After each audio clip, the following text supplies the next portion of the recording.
living down in LA, California. What you say about Los Angeles? Still the only place for me. It never rains inside. To live and die in LA, where every day we try to fatten our pockets. Us niggas hustle for the cash, so it's hard to knock it. Everybody another got week, own thing coming, another podcast. Welcome. Another podcast, AKS here, the Angone and Ko Show for my partner, Trevor and Angone. I am Kevin Cohen. Thank you so much for listening. Trevor, we got a lot to talk about this week, man. Man, it's like the hatchet's dropping out there, Kev. I mean, Ed, I kind of picked this song with because it was a kind of easy way to segue into what we're going to talk about. You know, To Live and Die in L.A. by Tupac. The Lakers are coachless, you know, and it's crazy because we record a podcast last Wednesday, step outside, and Mike D'Antoni resigns. And I think whoever the next coach of the Lakers is, it's going to have to be someone who's really a Laker or someone who's really going to live and die for L.A. And someone who's big enough to live and die in L.A., Kev. I mean, you know, we always talk about we have to have a personality big enough to survive in L.A. and be able to wrangle these players. It's probably the most important, you know, factor in the Laker head coach search is, you know, is this guy big enough? Can he take the press? Can he take the media? Can he take being in the spotlight in Los Angeles? You know, it's got to be at the top of the list, Kev. You know, granted, I think Mike D'Antoni was great with the media. I think he is. I think he has the ability to really talk, and, you know, even though half of the time you don't know what he's, you know, quite saying, because he's, you don't have to talk like this. You know, his words will just jumble up, you know? What he must have been like in Italy, I can't even say. Exactly. But, I mean, just the fact that, you know, he can express himself, you know, and before he was kind of known as this smooth talker, and we saw that, but he was getting killed in LA because what I think happened to him is he just couldn't find common ground with anyone in the Laker organization. He just couldn't find common ground with Laker fans. He couldn't find common ground in LA. And I think that's the biggest thing. Whoever the next coach of the Lakers is, and we are going to go name by name of the biggest coaching, you know, possible candidates out there for the Lakers. We're going to go name by name and just talk about, you know, what are the pros, what are the cons, and at the end of this, we're going to see who our favorites really are. I know later we're going to talk some NFL draft, talk about, you know, who our favorites are, this and that, but right now, this is really, besides the whole Donald Sterling thing, which has really died off, this is the biggest story in L.A., to me. I know the Clippers are still in the playoffs, but this is the biggest story in L.A. Besides, you know, the Kings, I know. You know what? But for me, it's still, no, you're right, Kev. Hey, trust me, you know, Kings just took first two games at Ducks, you know, first freeway series ever. Kings are up 2 going home, and that's insanely crazy. You know, we have an LA team, you know, vying for a championship, but you're still totally right. The number one story is the Lakers head coach search, and it's even bigger than the Clippers championship run that they're in right now. It's been tracked. It's been I heard some people talking about it yesterday on you know, ESPN or TNT or something. Maybe it was Inside the NBA afterwards, and they were saying that exact same thing.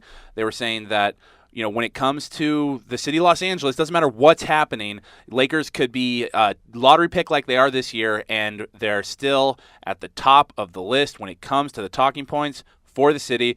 And, I mean, Kev, I don't know, you know, what are we supposed to do? You know, I mean, hey, sorry, they're the barometer for sports in the city. So, you know, not going to make any excuses, but, you know, that's just the way it is. I feel kind of bad, you know, because you do have these teams who are doing really, you know, amazingly, you know? Yeah. Clippers up 1-0. Chris Paul shoots more threes. You know, he lives up to that name, CP3. Holy shit. It's like a Ray Allen night, man. Exactly. This guy was raining from the downtown. Yeah. And you know what? Actually, real quick before we get into coaches, Kev, what do you think? We have that game tonight. You know, Thunder at, you know, Clippers at Thunder, game 2. Clippers took the first one on the Thunder's home court. They whooped their ass. Yeah. So, Kev, who do you have in that game tonight? Great way to put it. I think this series is going to get tied tonight. It's going to be tied when they play it back in LA for game 3.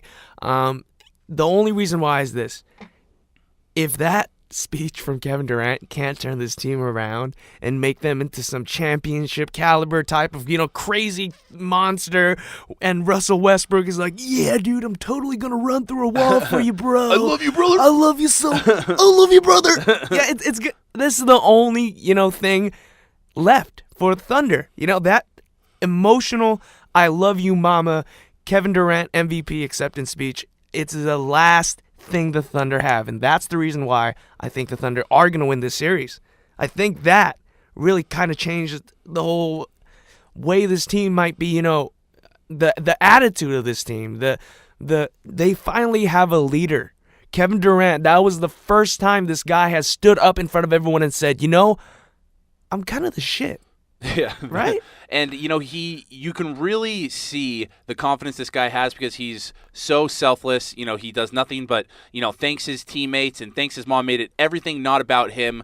But, Kev, you're going to pick the Thunder. I have not heard one talking head, watched Around the Horn and PTI in Rome today, and now we're talking and, are listening to some radio on the way in, and I have not heard one person say the Clippers are going to pull it down tonight. So, you know what? I'm going with the Clippers tonight just because there is so much pressure on Oklahoma City to win tonight. But, dude, yeah. I could not agree more that if that speech cannot be a catalyst for this team the rest of these playoffs, then nothing will, and they might have to seriously consider maybe moving Westbrook and bringing in another piece because, they just might not jive as much as you would hope they would, you know? That's a great point, though. All the pressure's on OKC tonight. Literally. There's no way there's any pressure on LA. None. Because who the hell thought they were going to win game one? They already did their job. Yeah, exactly. It's crazy that we even talked about basketball news other than this whole Lakers coaching thing. I did not expect that. But, hey, we got to give credit where credit's kind of due. But let's talk about the story that we all kind of want to talk about. Who the hell's going to coach the Lakers next year, man? All right. Who is going to do it? All right, so Kev, just yesterday, I believe it was, right? Mark Jackson fired by Golden State. We've been hearing about it all month, all during the playoffs. It actually started to kind of be a distraction for the Warriors during that Clippers-Warriors series. He is on. Okay, so I'm going to run through the candidates real quick, just give everybody an idea who's out there, and then we're going to go one by one and do a little Twitter talk-off, little 140 characters or less, something like that on each guy. Just give everybody our thoughts on him. So we're going to be discussing Mark Jackson, Steve Kerr, Tibbs up in Chicago, Kevin Ollie, UConn championship coach, Nate McMillan, who's off the grid right now, Baby B with another connection who he might be able to bring in, and D. Fish. So, Kev, starting off, Mark Jackson just recently let go. What do you think this guy could do for the Lake Show, and where do you think he ranks among the candidates? Mark Jackson, personally, I think he should be top 3, but I don't think the Lakers are going to put him in their top 3. I think the Lakers should, totally take advantage of these guys who I put in this weird little group of coaches who can't get along with their front office. Whoever is in that front office, presidents or guys who are running basketball operations, right? Guys like Mark Jackson, who could not get along with ownership and was eventually, as we saw, let go. Or maybe guys like Tom Thibodeau, as we're going to talk about later, or Frank Vogel, if he can't get along with Larry Bird, because apparently Larry Bird is covering his face after every single Indiana loss. Yeah, I heard he's even thinking about moving Hibbert after I heard he's disgusted with him. Yeah. So, but yeah, just crazy. See, the biggest thing for me, we might as well just talk about all of them right now. Frank Vogel, Tom Thibodeau, and Mark Jackson, who I put in like this group of guys who have two, great benefits if they do come to the Lakers. One, they have coaching experience, and we know that they have, we've seen them do good things at a high level. But two is the players that can possibly and will possibly follow them to the Lakers. With Frank Vogel, you have guys on Indiana who probably are going to want to follow the guy. It's funny how the entire team has kind of turned on Roy Hibbert, Yeah. So it's kind of all Roy Hibbert's fault, in a sense, in Indiana, or that's kind of how they're like trying to push the narrative. They even have to stage outings to make it look like they're still friends. So if Frank Vogel gets let go, Lance Stevenson, free agent, maybe he comes to the Lakers. You have a Tom Thibodeau, who hates his front office after they traded away Luol Deng midseason, who was one of his favorite, if not his favorite, wing defender. Maybe he comes to the Lakers next year. He's a free agent. And then Mark Jackson. This is the biggest intrigue for me, man. If he comes to the Lakers and these players really love him, like there's reports from the San Jose Mercury that 10 out of 16 players last year went to this guy's service on their own free time on a day off to watch his sermon. And Draymond Green did the closing prayers for that service and went every Sunday. This little trio free agency, the package of Klay Thompson, Harrison Barnes, and Draymond Green, because Stephen Curry's already locked up there. Those three guys, any team would love to have them. Are they going to be able to hold on all three of them? I think is the question. Because that's going to be tough. That's the point, man. They can't hold on to all three of them. So one of these guys are going to have to be let go, right? And if these guys really love Mark Jackson, I think that's the best part. But that's my personal thing, Trev. That's your three going on right now. Okay, cool. It's funny you said that.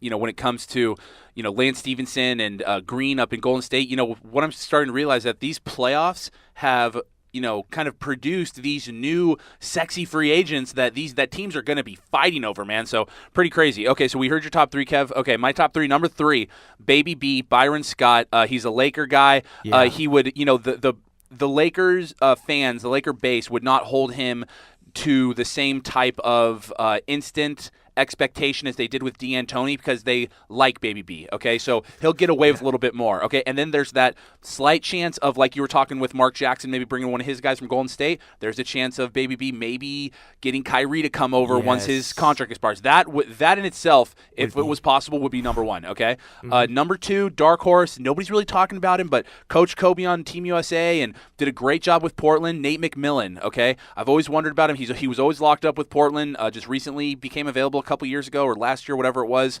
I think he's vetted. He's an older coach. He's coached Team USA. He's been in the playoffs. He's got a good temperament. I think that could be a cool fit for us. Even though these Laker fans, man, I mean, they're not going to accept anything less than the absolute top name on the market. But I think McMillan could be a cool fit. Mm-hmm. But number 1 on the list, pending, I don't know how he could get bought out or where, how we could get him, but Tibbs. Yes. It was thrown out there, and whoever threw it out there, figured it out somehow. So if there was a way to get him out of his contract, Tibbs, Kev, helping coach the Celtics to, their first championship, then getting picked up by the Bulls. I remember when he was available, he was the highest commodity as far as coaches on the market. I could definitely get on board with that. I mean, I don't know how we could get him, but I guess a possibility. So, yeah, that's where I come out on the coaching search, Kev. The biggest thing I noticed about both of our top threes is that we don't have any of these new NBA coaches. We don't want a coach to step into the Lakers and that be their first time coaching an NBA team. Yeah. So we didn't include the Kevin Ollies, even though Calipari had a shot with the Nets. We didn't put him in there. We didn't even talk about Roy Williams. Yeah, we didn't talk about Roy. We didn't even talk about Coach K. What about D. Fish? Everyone's talking about the possibility of Derek Fisher coming back to the Lakers and coaching them, which I think is kind of weird because, first of all, dude's still playing. Second of all, we don't even know what kind of coach he is. Is he going to be a defensive coach or is he going to be the kind of guy where he's like, hey, just do what I do on the court and draw a shit ton of charges and shoot like really long threes. Lakers is serious business, man. It's not for green coaches come in and experiment. That's for the lower level teams in the smaller markets. If you're going to come coach the Lakers, you got to bring the noise and bring the thunder right away. So, and a lot of people are pointing, what about what Boston did with Brad Stevens? Boston got away with being mediocre for more than a decade. More than a decade, yeah. I mean, I remember when they used to cheer the Lakers and cheer for Kobe. MVP chants in the Garden. In the Garden, right? Only a year or two before they, put together their old big three. And as a Laker fan, doesn't it piss you off that people forget that? And then they try to bring up this whole, Celtics fans are just conveniently forgetting. Exactly. It's all good, buddy. I hear you, but I think those are some great points on the Lake Show. And I really, like you said, I like where we're coming from because we have the true Laker perspective. We're not going for these flash in the pan new green guys. We want the vets that have shown us a little something that we know will blend with Laker Nation because we know that's huge, Kev. I mean, we have that Laker fan bias, I guess you can say, in the sense that we want the best possible result, right? Mm-hmm.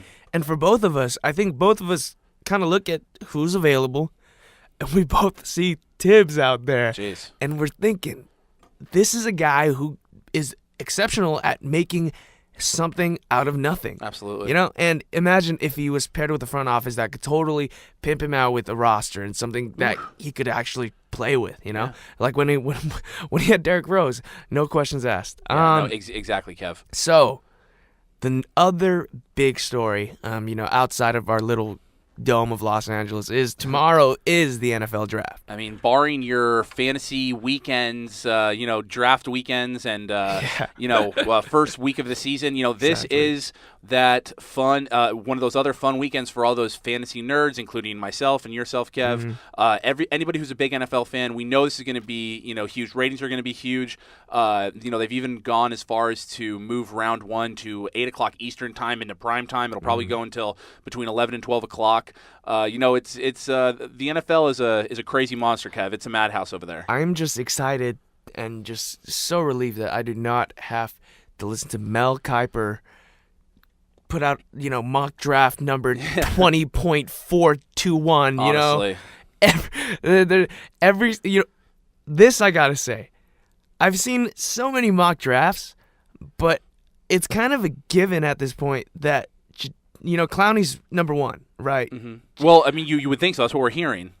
I almost said I don't know if I know you listen to the Jay Moore show, but there's this guy who went on there and he said Javon Clowney. Oh my God, were they killing him for it? Yeah, no, it's a soundbite now. They've been playing it for the past week. Javon Clowney. So right before, a minute earlier, when I was like, I almost said Javon Clowney. That's crazy. Yeah, exactly. But yeah, Clowney's number 1. I think that's kind of what everyone thinks because apparently he's this freakish, out of nature beast that rested the entire year last year. Yeah, right? I mean, he probably knew that he was a shoo-in for that number 1 pick, Kev, so he was like, hey, you know what, I'm going number 1 no matter what. I'm not going to get injured, and you could tell just by watching him do that, Kev. We obviously have other standouts like Manziel. People are saying he could go anywhere from number 1 to the Cowboys at 16. We have really, really, This is a guy you and I are both super excited about, right? Yeah. Oh God. Yeah. Can't wait for him. I'll be more so, excited if he somehow got drafted by the Jets in the second round, because then we could go up against him. We can the Dolphins could let loose their D ends and their D tackles on him all season. I'm not even excited for his play. I'm just excited for all the stories that are going to come out of this shit. I'm excited for the possible Aaron Rodgers draft room situation. Ooh. I mean, dude, if he slips to that possible Cowboy range, if for some reason he slips past the Cowboys, God knows where he'll go, man. It could get bad. It could get Aaron Rodgers bad. It could get Geno Smith bad. It could get, I'm leaving the draft room until tomorrow bad. Dude, so. Oh my goodness, that poor Geno Smith. Hey, but he did come the second day. I think he was the only guy who went up to get the hat and put the hat on the second day. Yeah, he represented. I think he got a bad rap. I think people thought he left early or something the day before. Kev. What is the life equivalent of doing that? Showing, sitting there the whole first round. You wait, and your name is not called, so you show up the next day when no one really ever does show up. Is that like you don't get asked to prom or you can't find a prom date? So then go and stag, baby. On the Sunday after the prom, you just go by yourself into the hotel, check out a room. That sounds about right. Yeah, right. It's just weird. No one does it. No, I can't remember the last time. I honestly don't know if that's happened. I mean, it probably has, Kev, but I can't remember. Now, Kev, with all these guys that we've heard about, you've got your Clowney, your Watkins, and your I think you got your Eric Ebrons and all these freaky dudes. Blake Bortles. Oh well, yeah, Bortles. I mean, even though I've been hearing he's slipping also right now. Now, between all of those guys, Kev, who for you is the most exciting player on the board? Who would you be the most stoked to have come into your franchise this year? I always have this weird, infatuation with wide receivers, especially in drafts. I think offensive players in general, Sammy Watkins looks like he's going to be an absolute beast. Yeah. That's all you got to know about this kid, Mm-hmm. It looks like the only reason he's not going to be picked number 1 is either because Javon Clowney is too good. And he's just like a once-in-a-lifetime type of guy. It's like a Godzilla over there on the end. Or they just have bigger holes that they need to fill besides, wide receiver. Mm-hmm. And give or take, there's a lot of wide receivers around the league, I guess, but there are very few elite wide receivers. And I think Sammy Watkins has that potential. Mm-hmm. Yeah, I feel you, Kev. What about you? All right, for myself, it's funny, Kev, because you said, I like wide receivers, and, it's hard for me to stay away from them. I can usually stay away from them, but when it comes to the most exciting players on the board, I mean, you have your wide receivers, maybe a running back, your defensive ends, maybe a linebacker, those guys who are making plays on the ball and making all those exciting plays. So for me, Surprising enough, it is also wide receiver, though it is not Sammy Watkins. For me, it's Mike Evans out of Texas A&M. Okay, freaky fast, 6'5", 225. It's hard to say if he has a shot at being the next Jimmy Graham or a shot at being the next AJ Green. He's honestly this big, freaky wide receiver tight end combo because coming out of college, you don't really know what his exact niche is going to be in the NFL. So dude can jump. Oh, bro, he can jump. Yeah. He's got. Have you seen his frame? He just has that. He's so lengthy, but solid. I'm really looking forward to see what kind of an impact he's going to have on the league. I mean, he's coveted right now by teams like the Bucks, who are picking at 7, and the Rams, who have 2 picks in the first round. I believe number 2 and number 13, right in that range. So, he's definitely, I believe, gone in the first 10, probably end of the first 10. I see him and Watkins going really close, right next to each other. Yeah. A couple of really nice wide receivers off the board. Definitely top 10, like I said, and he's just an immediate impact guy, bro. I think when it comes to these top 10 picks, that's what you're looking for. You're looking for not just a starter, but you're looking for a starter Rookie of the Year candidate, a starter All-Pro candidate, or even like Pro Bowl guy. So it's going to be very exciting to see what ends up happening with these guys the rest of the season, Kev. Someone who's kind of fallen off the radar a little bit, just down the street, UCLA's Anthony Barr. Keep slipping and slipping, man. He was top 7 to start, and then he slipped to top 10, then 15, and maybe he's right there in that top 15, top 20 now. So it's going to be interesting to see where he goes to. Mm-hmm. I would also look at. I'm only telling you to look at this guy because he has like the sickest name. It's Clinton Dix. Oh, yeah, the running back? Yeah. And just every time I think of Clinton Dix, you just flashback. It's weird. You just think I just think Bill. What Clinton, kind of flashback is that, Kev? I think Bill Clinton. I think what happened with him, and I think the mistress and all that. That's the first thing I think of when I see this guy's name. Were you reading Monica Lewinsky in the Vanity Fair? She came up very recently. Yeah. That was the reason why. Can't get a job, man. She's stained. No pun intended. Oh. Dun, dun, dun. Well, that sucks, and yeah. No pun intended. I think that's all we got for today. I'm surprised that both of us came to this weird kind of agreement that we both really want Tibbs. Yeah. I think that's what we came to, at the end of this podcast. But something we got to keep in mind is, you were talking earlier about these playoffs, all these players coming out of these teams. Maybe these teams won't want to resign them. Like Lance Stevenson, who's turned into a complete wreck in these playoffs, right? Yeah. There's also these coaches that are going to be coming out. Yeah. There's already Mark Jackson that came out. We were talking about Frank Vogel earlier. Tom Thibodeau, we're going to be waiting on that. Hopefully the Lakers can work something out. But we got like a couple minutes, like 1 minute left. This Lakers draft pick that can come out. If you have a possibility of trading this pick, do you do it? It depends. Well, we've talked about this at length, in all of our little Laker, circles, Kev. I think if you're talking about like being able to get a Kevin Love before he becomes a free agent, or maybe even a Westbrook if things don't go well, if you can trade your draft pick now for one of those guys, then I think the majority of Laker fans would say yes. But if we somehow get really lucky and we land that 20% chance and we get a top 3 pick, everybody I've talked to said no. Even for Westbrook, all right, they're even saying no. Okay, so that's how big of a game changer, landing that top 3 pick could be, Kev. So I asked that because depending on who the Lakers sign as a coach, I mean, there's so many questions now, even more than there were before. Are we going short term here? Are we going long term here? What the hell is going to happen? So much more active than when we were even making playoff runs a year or two ago, or it's just so much more intense and involved, and we're, so much more building. And I think when you're in a state like that, you have a better chance at winning. You're not just sitting around. So I like where it's at right now. The only thing certain right now is that there's no certainty in anything, which is going to make some entertaining headlines in the future. But for me as a Laker fan, I just feeling a little bit uneasy. Just waiting for something to happen. We're just going to have to wait and see, buddy. It's going to start with these conference finals. Yep. We can see where we're getting that draft pick, son. Exactly. And speaking of the playoffs, tonight there's some great games that are going to go on. We're going to try to check those out. Any final words before we get out of here, Trev? Hey, enjoy the draft, everybody. Get home early. It'll be 5 o'clock Western time, Pacific rather.